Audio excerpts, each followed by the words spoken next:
Hey, what's going on, guys? Pocketable Tech here, and we're taking a look at footage right now taken on the Osmo Pocket.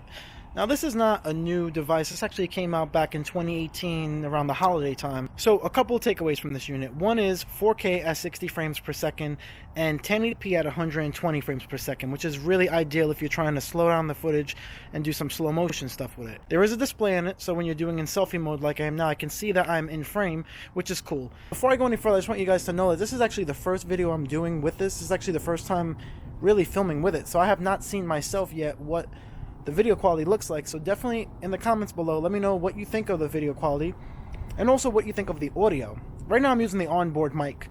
There's two microphones, one directly in front and one at the base of the unit. I also been looking at third-party accessories. They make the Rode Mic Go, I believe it's called, and it's like a Bluetooth transmitter that you can hook up like a lavalier microphone for better audio. But I'm curious what the onboard mic, what you guys think of the quality of this. What's really cool about this unit and what separates it from other units is that it's situated on top of a gimbal. So for those that don't know, you have three different types of stabilization. There's EIS, electronic image stabilization. That's the most inferior one. Basically, it's using the electronics, the processor within the computer, the camera that is, or on your phone, to crop into the image and work out the kinks of stabilizing the video.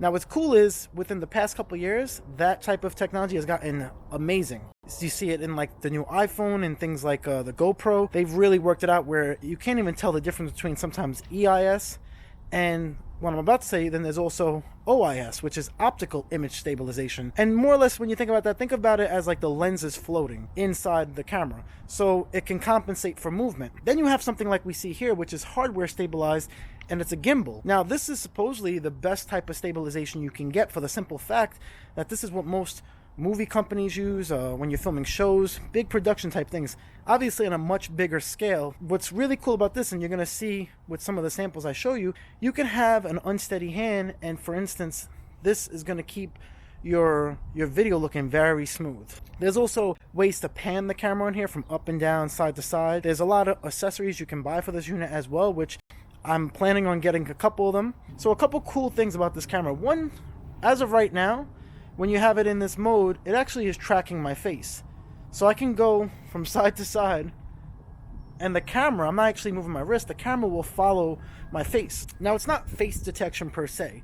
It's more or less object detection. So it sees my big melon in the middle of the screen, and it just catches onto that. So if I had this unit on a tripod, for instance, I could walk around 360 and the camera lens will just follow me, which is actually really cool for a lot of different scenarios. So you pretty much have like a built-in camera person. It's really cool.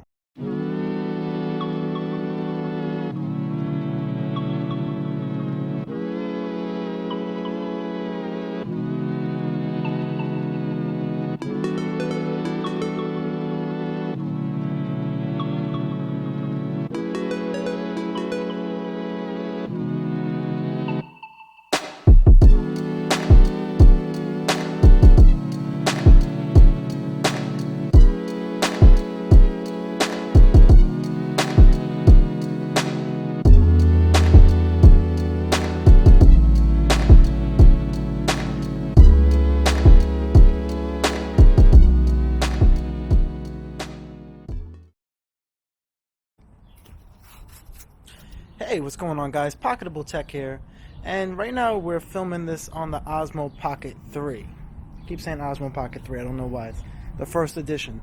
What's going on, guys? Pocketable Tech here, and right now this is what happens when you haven't made a video in eons.